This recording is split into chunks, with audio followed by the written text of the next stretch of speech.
I wish I could be somewhere where no one knew me. It was the best decision of my life. Wherever you go in life, it's not going to be any better in terms of location. Happiness comes when there's a happening, but being joyful is being content with what you have. And that was like the biggest thing. Locations really doesn't help. It's what you think and act towards it.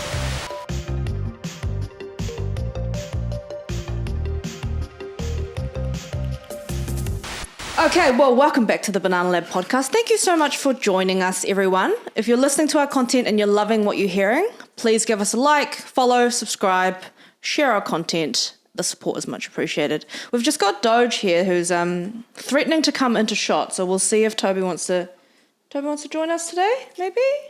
Okay, you want to come? Okay, we'll see. But anyways, today we have the lovely Youjin Choi on. Welcome, Hello. Youjin.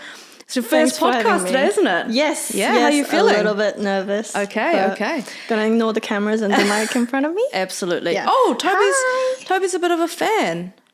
Yes, sometimes he likes to pop into the shot, so he'll just be loitering, I think. Hello. So we were chatting a little bit around your life and some adventures that you've been on recently, which sound very, very cool, and we'll definitely jump into those. But before we jump into those, why don't you tell us a little bit about yourself?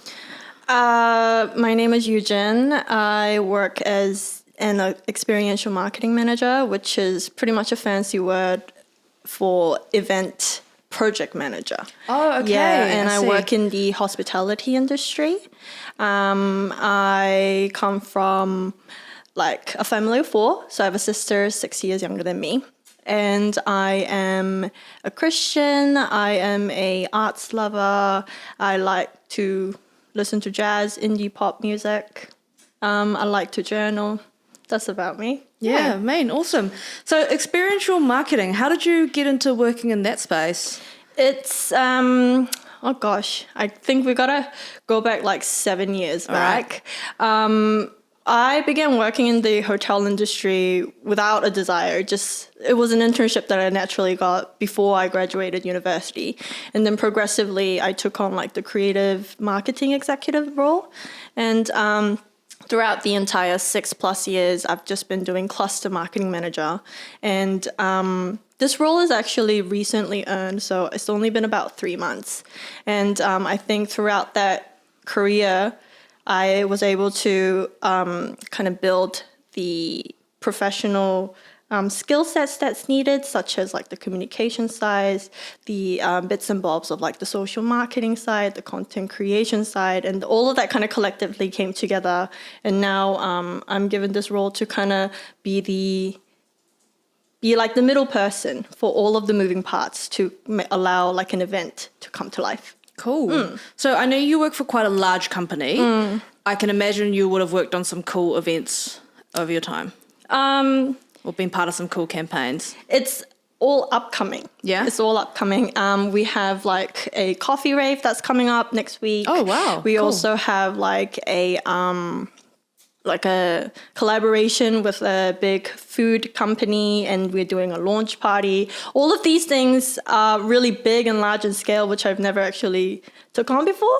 So in the beginning stages of the job, I was having a little bit of like, ooh, can I take this on? Had to like talk myself into things, easing myself into things. But I think now I'm getting the knack of it. Yeah. That's cool. That imposter syndrome is real, when we take on new challenges. Yeah, so big. Yeah. How do you manage that because I think it's natural for us to have those types of feelings, right? When we're faced with challenges or when we're doing things that we haven't done before. How do you manage those nerves and anxiety that comes up for you? For me, I think I have to actually isolate myself into a quiet room and have a bit of a breathing exercise. I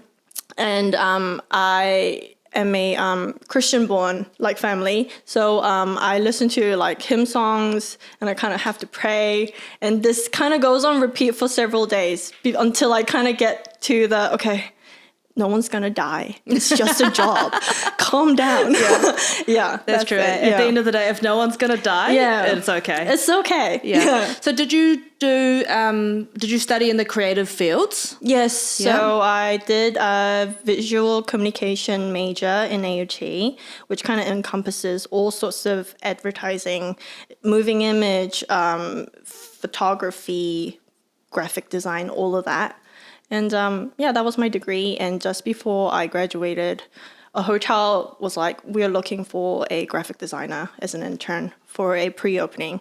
And I submitted, got in, kind of got that as a full-time job. And that kind of catapulted my career in the hospitality industry. I see. I've never thought about the role of marketing in hotels, but like obviously it must be super, super important, right? Super important. You are the brand guardian. You are the face. You are the controller of how the hotel is being portrayed online. And it is a big role. Yeah, that's cool. That's cool. And I know that you're a bit of a photographer as well. Yes. Yeah, tell us about that. So that photography aspect was a natural segue during my career because I was told to, okay, now the hotel's open, let's do social media accounts. And that's when Instagram was slowly popping up.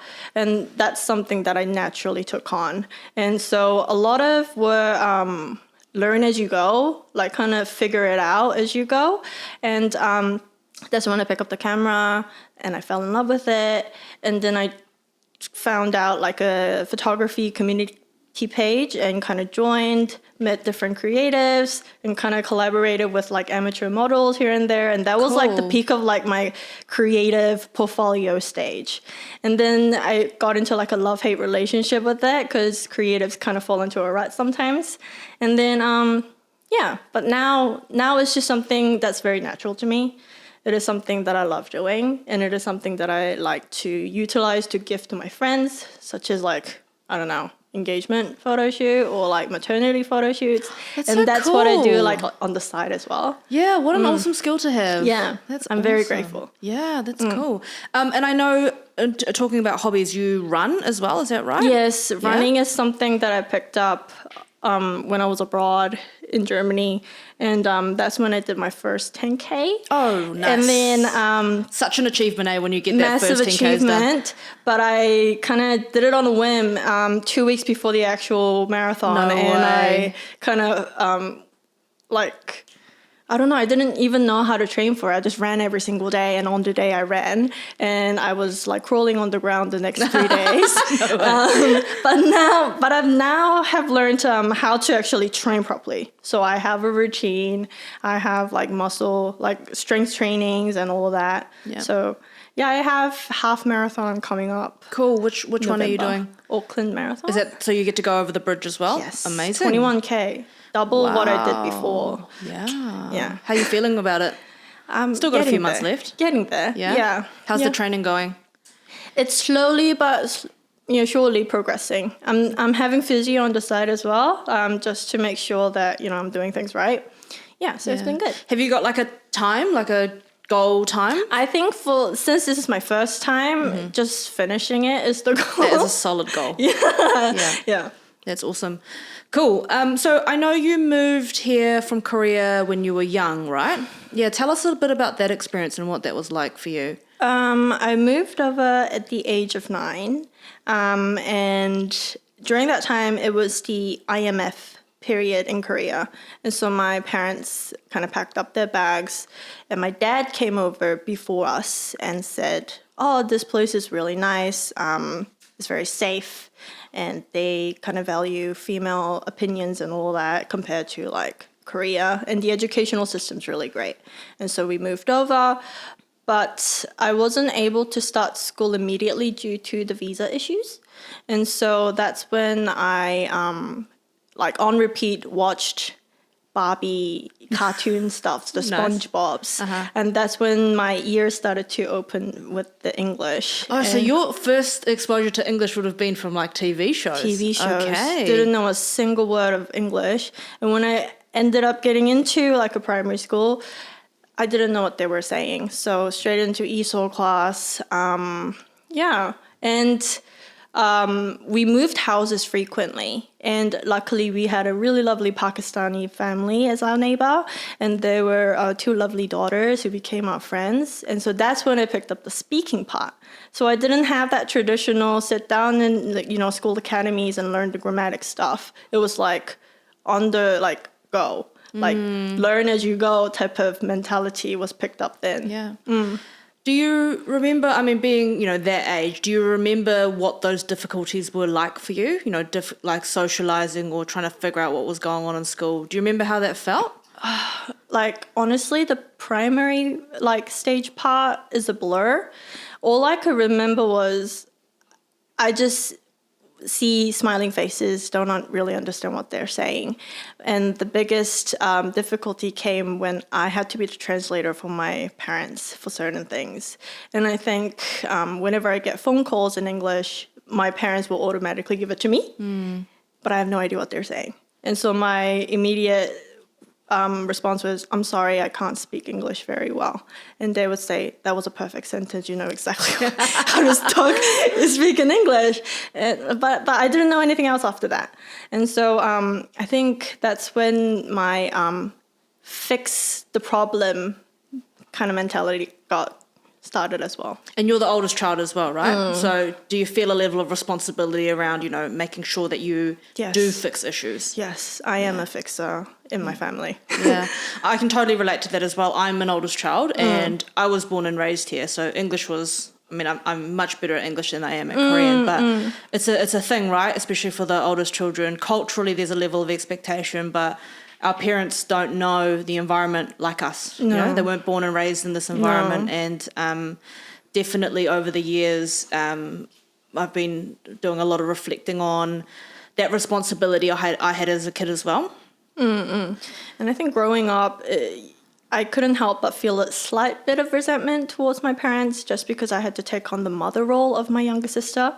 But then now that I am a little older, I now see them as more of my friends rather than my parents. And so I kind of resonate with the difficulties that they had.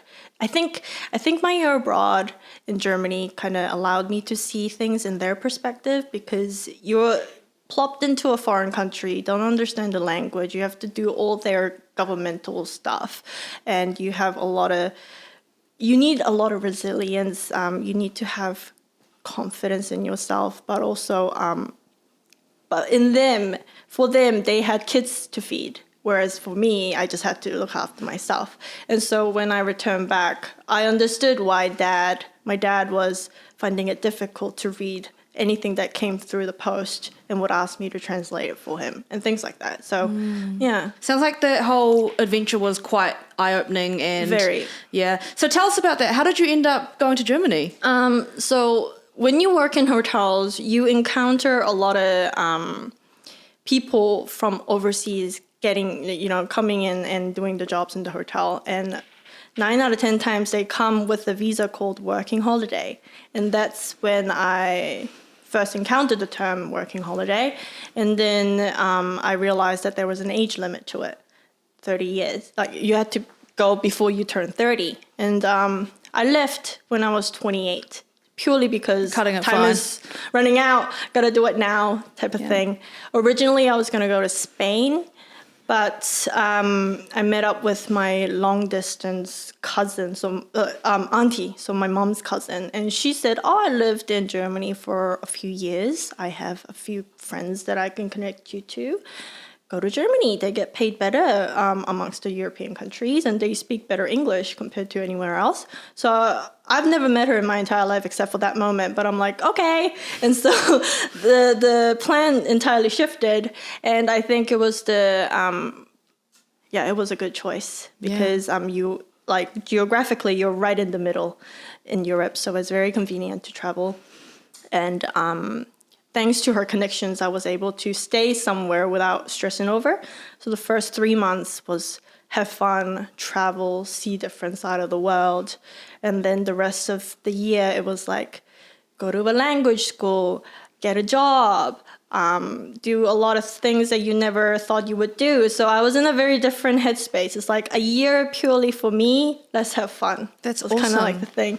But amongst that, all the, adrenaline rush and all of the fun stuff, there were difficulties. You meet a lot of different people in your life, and that's where my biggest conflicts came: language barriers, misunderstandings, and all of that.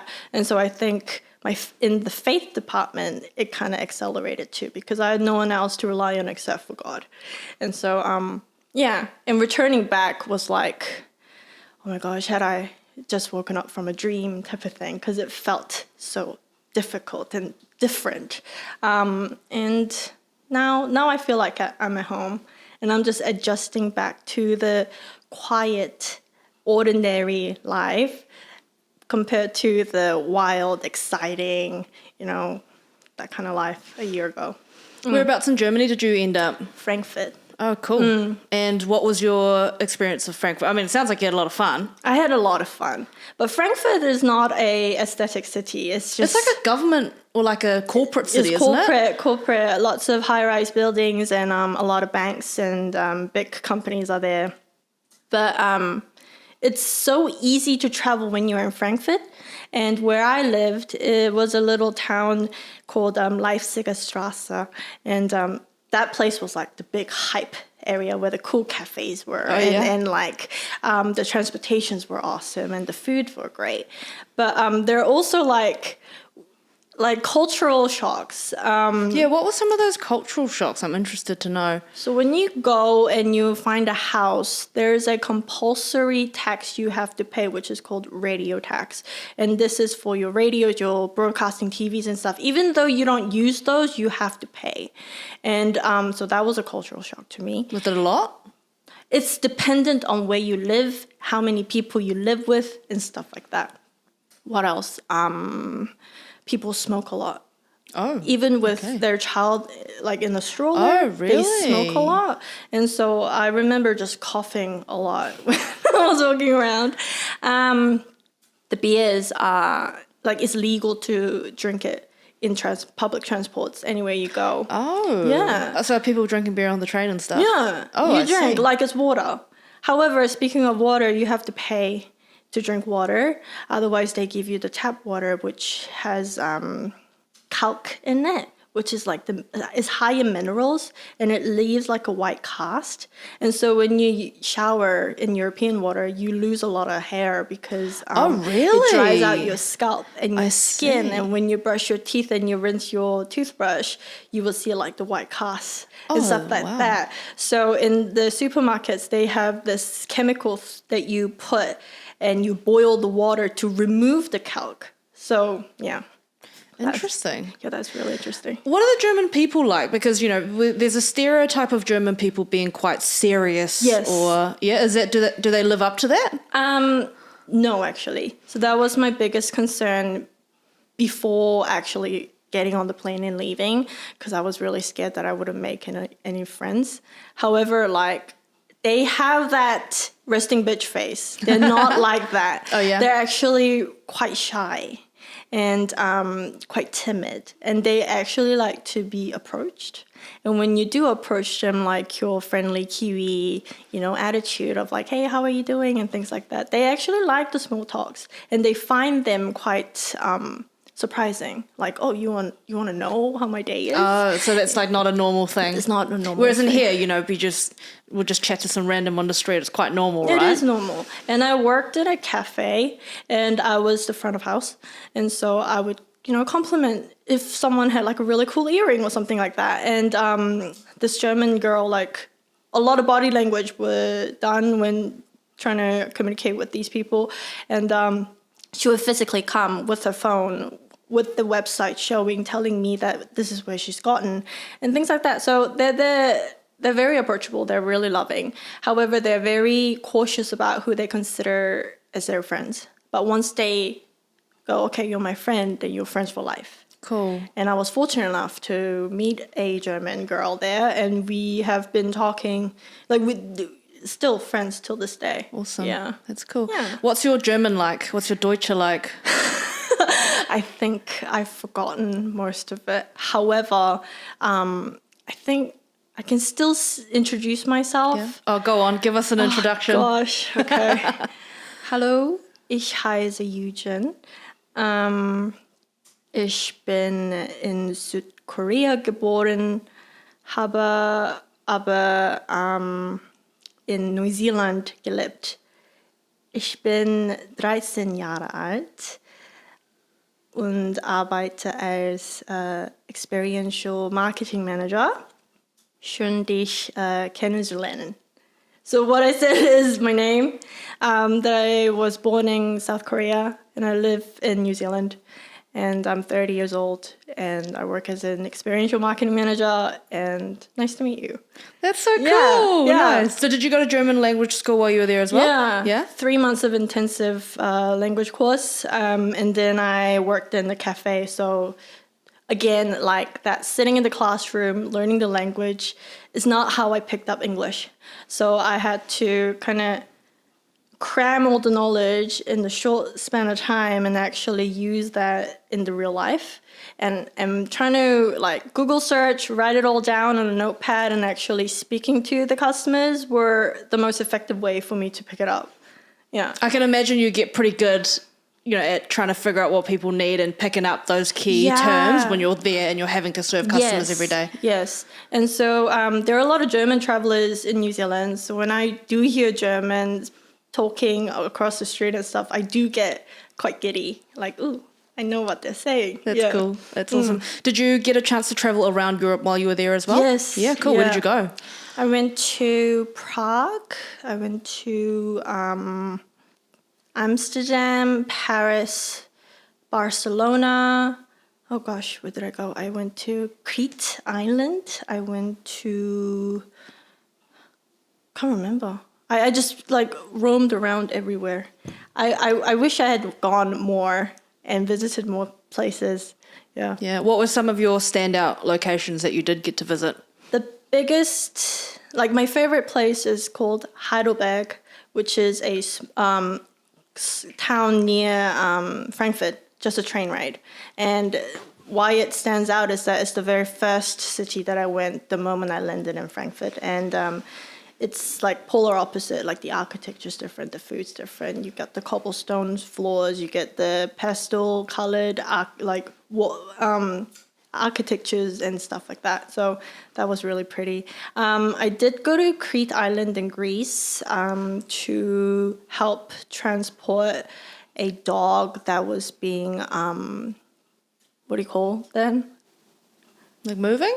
So they were lost stray dogs and people... like adopting? Yeah, yes, adopting. Oh, really? Yeah. Cool. Yeah, Crete Island has a lot of like stray cats and dogs, and a lot of Germans like to work with like the foster care centers there, but the delay is because of the transport.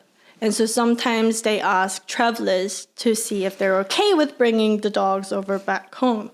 And wow, that's kind of cool. I did that with one of the friends because she was actually adopting a dog, and she was talking to the community members there, and she needed a second person to bring another dog for another person. And I just said yes without actually understanding the gravity of what I was doing because I wanted to go to Greece.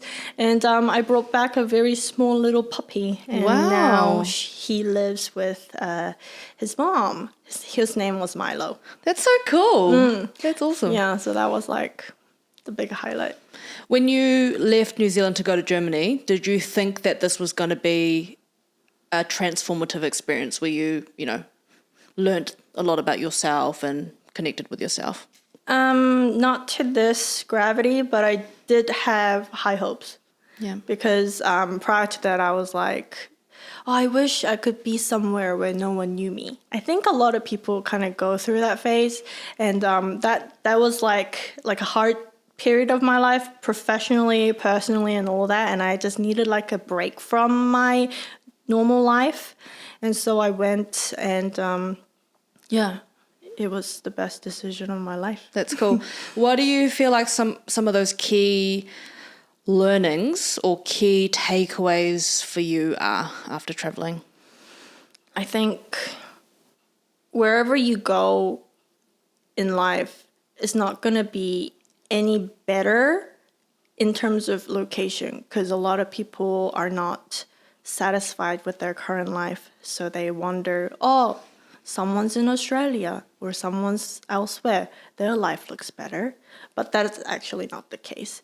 I think it's your perspective, like how you see your current situation and what kind of attitude that you try to have despite the difficult circumstances. Are you remaining to be grateful?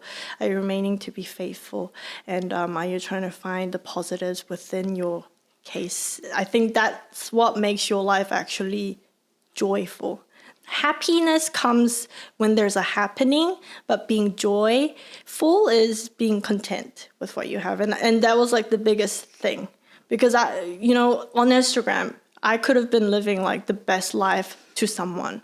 However, in that state, I could be very homesick, or I could be really sick, like physically sick, or I have had a lot of like issues with certain situations, and I just wanted to go home. I miss my family. I was missing like the big milestones of my friends, all that. So yeah, it's not everything is what it seems online, and locations really doesn't help. It's what you think and act towards it. It's such a good reminder and such a good point around, wherever we go, we still have our shit, right? Like your all of your stuff still comes with you. And totally right around what we see visually. What we see is not the whole picture at all, is it? No. Yeah. Yeah. Okay. So, do you have any other travel plans, or you feel like you're traveled out for now? Traveled out for now, saving up to actually revisit my friends back in Germany, I guess. And this time, if I do go, travel to the countries that I haven't yet visited. Yeah. What were some of your favorite foods while you were away in Germany? Actually, German foods were never my type. They were very salty, greasy, and sweet. They go quite hard with their seasonings. But their fruits, their produce is really fresh, very cheap. Really? Better than here? Better than here. Wow. Better than here. And they're, that flat peach? Yeah. Those are super juicy when they're in season over there. Blood oranges were really nice. I'm a fruit gal, so I like to eat a lot. And the flowers. I like to go to flower markets to buy flowers, and they're very affordable there as well. Here is really, really expensive. But yeah. Cool. Nice. So coming back home, were you happy to have some like Korean food back in your life? Yeah. Some non-salty, things? Yes. I really missed the flat whites here. Oh, yeah? In Europe, they're very stingy about their ice cubes. So when I first went, it was peak summer, and I went to order an iced coffee. But ice is ice cream in German. And so when you order an iced cafe, then they give you coffee with a plop of ice cream. So that was like my main culture shock. And then were you like, well, this is not what I ordered? Yeah, this is not what I ordered. And then ice cafe. That's what they say. And I go, no, ice cubes. And then they give me like 3-4 ice cubes, and it's really hot. They don't believe in air conditioning, so it just melts immediately. Yeah. Is iced coffee not a thing there? Slowly it's getting picked up, but the moment I went, I was like, I want to go back home because this is not what a coffee should taste like. I really missed ice cubes when I first It's so funny. Yeah. I hear a lot of people saying that around the coffee in New Zealand, though, that it tastes much better here. What are some of your favourite coffee spots in Auckland at the moment? I like Parable House. Where's that? Eden Terrace. Oh, yeah? The owner used to be the old owner of Rumors Cafe in the CBD, and he opened up Parable House. Their coffee is always good. I like his coffee particularly. Like, I like the beans that he chooses and stuff like that. Cool. Yeah. Any other spots that stand out to you at the moment? Not at the moment. Oh, there's a cafe called Duo Cafe near where I live. Yeah, their coffee is good too. Their brunch selections are really nice. Nice, cool.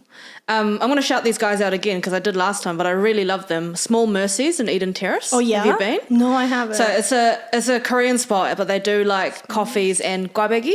Oh, I think I've seen this in one of your episodes. Oh, yeah, probably. No, they're fantastic. I Yeah. try to go as often as I can, but I love it when you find a good spot that you can just go to. Eh? Okay, Sweet Mercies. Small Mercies. Small Mercies, okay. 10 out of 10, highly recommend. Okay, I'll give it a go.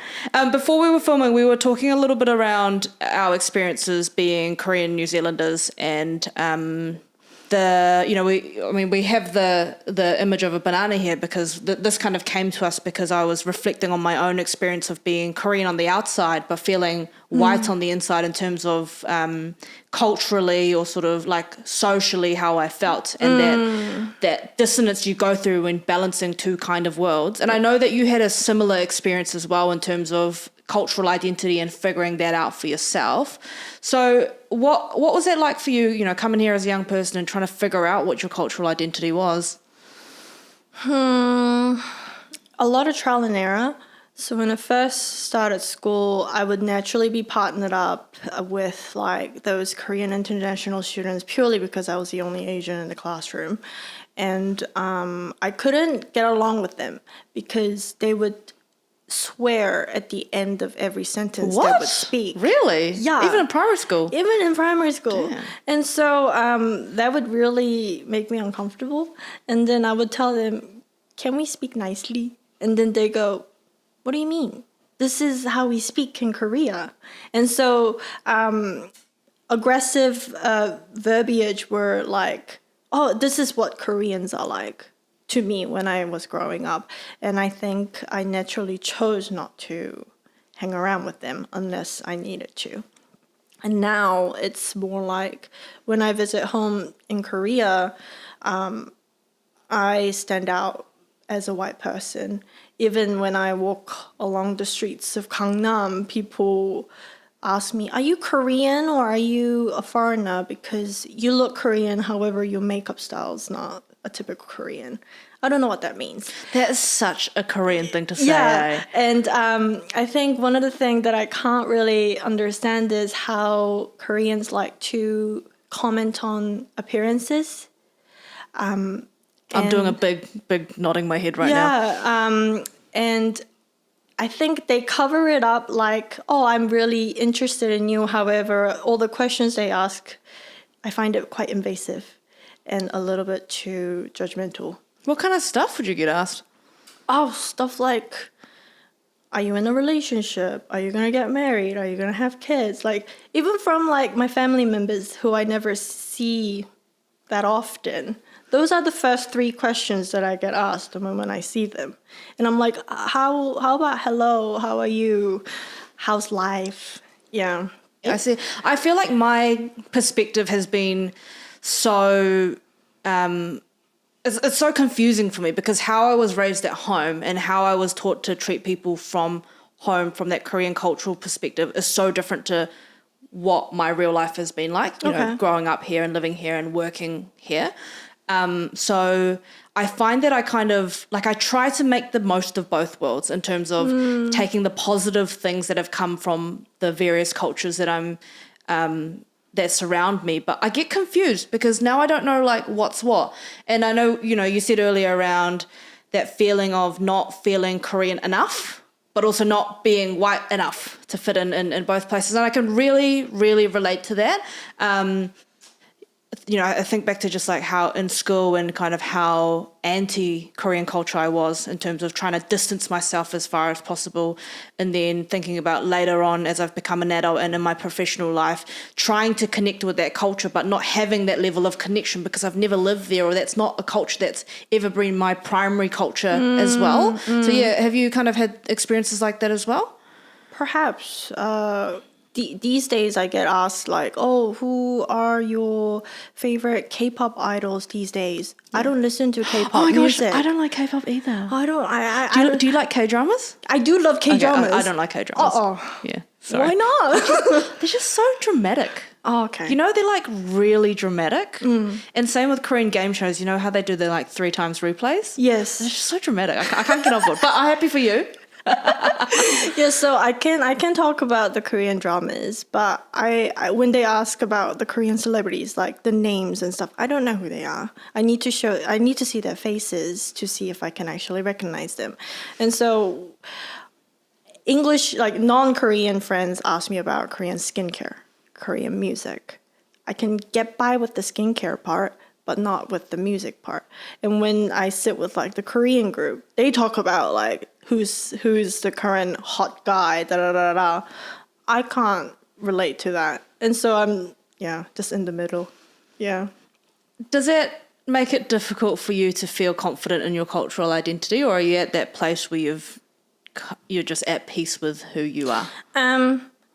I would like to say the latter, but I think I am still in that uncomfortable phase because I do want to be involved in that conversation, kind of fit in and stuff like that.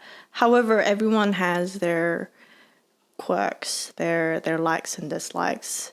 And I don't really want to change myself in order to fit in. I can be curious and ask questions so that I can join the conversation. So I think that's the method I'm trying to take.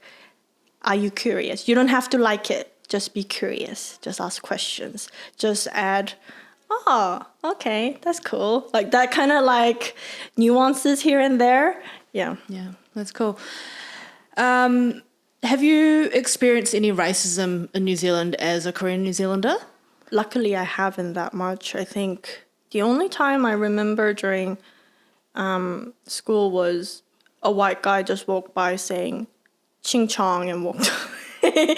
That's it. And I think, but in Europe, people are genuinely unsure of the whole North and South Korea situation. Really? And so when they ask me, actually not even... Yeah, they're very oblivious to the situation. And so I go, where are you from? I'm from New Zealand. You're from New Zealand, but you look Asian. So where were you born in? Korea. North Korea? Like no way. Genuine North Korea question. I'm like, no, South. And they go, okay. Yeah. Wow. Yeah, so you can't really be angry or like... because they just genuinely don't know. Yeah, and and sometimes just for shits and giggles, I go, yeah, from North Korea. How would they respond when you said that? They go, oh, then have you met Kim Jong-un? And I'm like... You're like, yeah, he's my uncle. Yeah, okay, interesting. Yeah, I remember I used to get that a lot as a kid, like in primary school, kids asking me if I was from North Korea or South Korea. Yeah, so I think, I don't know, I guess society's come a long way since then. Yeah. Obviously not in Germany, Not though, in apparently. Germany. They're quite old, like outdated, and their system's quite slower than what New Zealand is, which was another culture shock, because when you want to open a bank account, you have to submit your request and wait for your confirmation email to be posted to you. And that takes 2 weeks. So until you have that, you can't really spend money unless you have cash. So they go by the whole paper form still there.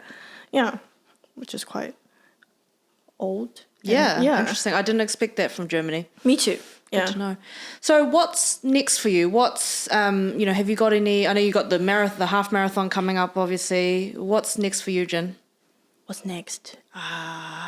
Just settling properly into my current new role, I guess, and finding my footing in my life back here, perhaps. And yeah, just being consistent, not trying to look back into the golden period in the past. And I think trying not to compare my life to anyone in my life, to different chapters in my life, is my next goal. It just being grateful and content at the current stage and looking forward rather than backwards. Yeah. I love that. Very inspirational. It's good to hear. Thank you. I think being content in life is so important because there's so much pressure for us to always be chasing things or wanting to be doing bigger and better. And in that process, we can miss living in the present or experiencing what is happening currently. So that's a very nice message. Yeah. So thanks again for coming on and joining us today. So cool to hear about all of your different experiences, and I feel like I've learned a thing or two about Germany today as well, which is awesome. So all the best for the next chapter. All the best for all your running training. Thank you. Thank you for having me. You're so welcome.